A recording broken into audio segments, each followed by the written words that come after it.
अभी अभी बीजेपी को मिली एक और बहुत बड़ी खुशखबरी। 2 दिग्गज नेता हो गए भाजपा में शामिल। हरियाणा में जननायक जनता पार्टी को चुनाव नतीजे आने के बाद एक सप्ताह के भीतर ही 2 बड़े झटके लगे हैं। सोनीपत से जेजेपी के उम्मीदवार रहे भूपेंद्र मलिक और खरखोदा विधानसभा सीट से चुनाव लड़ चुके पूर्व चेयरमैन पवन खरखोदा ने पार्टी को अलविदा कह दिया है। दोनों नेताओं ने मंगलवार को चंडीगढ़ में सीएम नायब सिंह सैनी की अगुवाई में भाजपा ज्वाइन कर ली। दोनों नेताओं ने मतगणना के अगले ही दिन यानी कि 5 जून को ही जजपा के सभी पदों से इस्तीफा दे दिया था। भूपेंद्र सिंह मलिक ने सोनीपत से हाल ही में लोकसभा का चुनाव लड़ा था।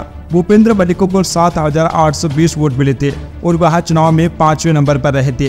भूपेंद्र मलिक का पैतृक गांव बेसवाल कला बड़ौदा विधानसभा में है। वर्तमान में वह परिवार के साथ गोहाना में पार्क रोड पर रहते हैं। कांग्रेस में रहते हुए उनके परिवार के पूर्व मुख्यमंत्री भूपेंद्र हुड्डा के साथ नजदीकी संबंध थे।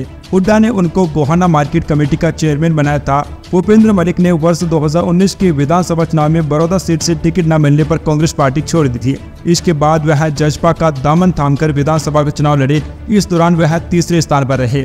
हरियाणा में इनेलो पार्टी से अलग होकर बनी जननायक जनता पार्टी जेजेपी इन दिनों बुरे दौर से गुजर रही है। 2019 की विधानसभा चुनाव में 10 सीटें जीतने वाली जेजेपी को लोकसभा चुनाव में मुँह की खानी पड़ी है। 10 की 10 सीटों पर न केवल उनकी हार हुई बल्कि जमानत भी जब्त हो गई। जजपा का वोट शेयर पूरे हरियाणा में 1% भी नहीं रहा, जो बसपा और इनेलो से भी कम है।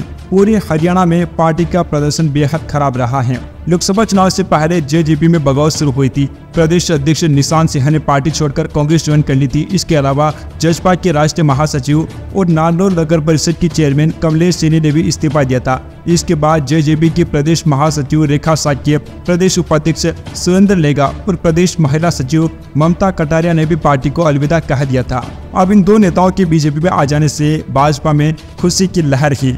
Subscribe now and press the bell icon. Never miss an update.